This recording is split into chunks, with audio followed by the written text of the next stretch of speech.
Jimmy Carter again. How are you? How are you? I remember calling the guy over to take that shot because I could feel it coming on. It was I kind of orchestrated that shot.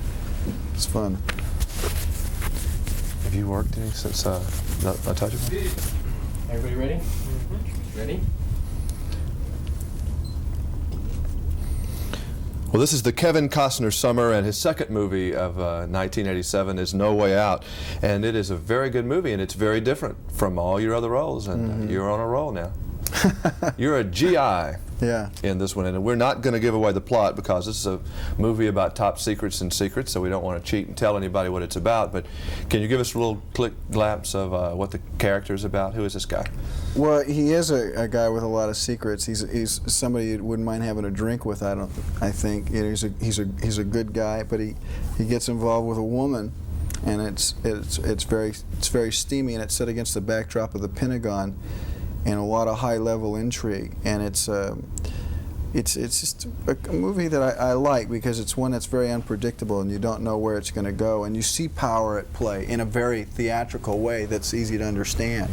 You know, there's good dialogue, there's good characters. And you were big on doing, this is a very physical film, and you were big on doing the stunts yourself. Well, I'm big on making it come off, and if I don't think it's coming off and it's in my control to do something about it, I'll step in and do something. It is kind of bad to see a fakey stunt sometimes if the people don't do it right. It can be. And subconsciously you know when it's not the person doing it. But it's also important that you don't wreck a film doing it. But I guess it's in my nature to be real physical in film, so that's part of my style. Were you really ever in any danger, you think? Yeah. But it was calculated, you know. I mean, I felt that I could pull it off. I mean, if I didn't think I could pull it off, I wouldn't. The fact if I made a mistake, I could get really hurt. That's true. Now, let's not blow any image here, but you do wear glasses sometimes, right? When you drive? No. You wear contacts? No. Well, I thought I'd read that you had that you needed some kind of glasses. I don't see well at all. I can't read. But you can't see well, but you don't wear glasses. No, I mean I see red lights if they go on, so I know that somebody's braking in front of me, but I couldn't read a sign on that wall. But you did a driving stunt.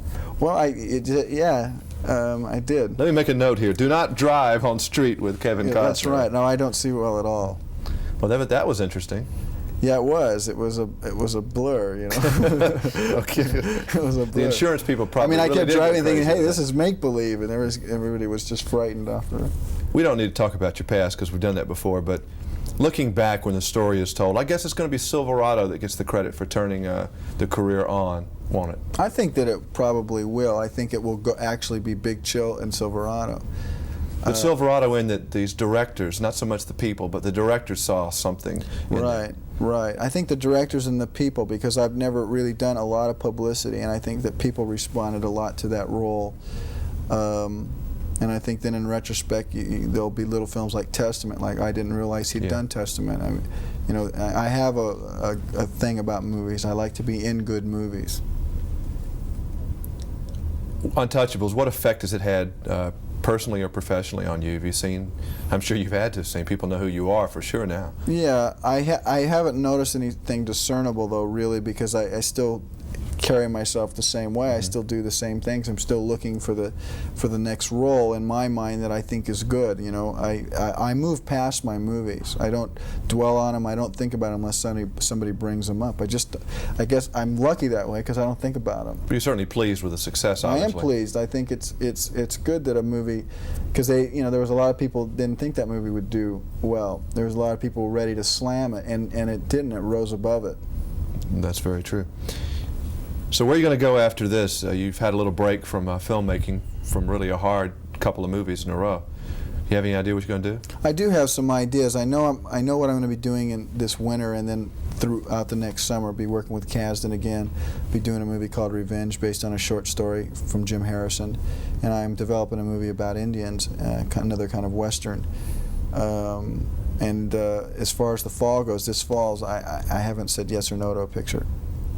But you are continuing to, you're going to keep working and doing a lot of just mostly serious parts, it sounds. I love to laugh. I love these pictures, but sometimes it's very difficult for me to say yes to a picture that I feel like I've seen before. That's true. It's very difficult. I don't know why. It would make my life easier if I did one of these pictures and then it did $100 million and I could do whatever I want, but I seem to enjoy dramatic roles. I do like to laugh, but I like to go to those pictures. I don't necessarily like to be in them unless I understand the whole thing. See, the only thing that's consistent, I think, if they're going to typecast you at all, you are getting to be a hero, which is not all bad, and you are a leading man.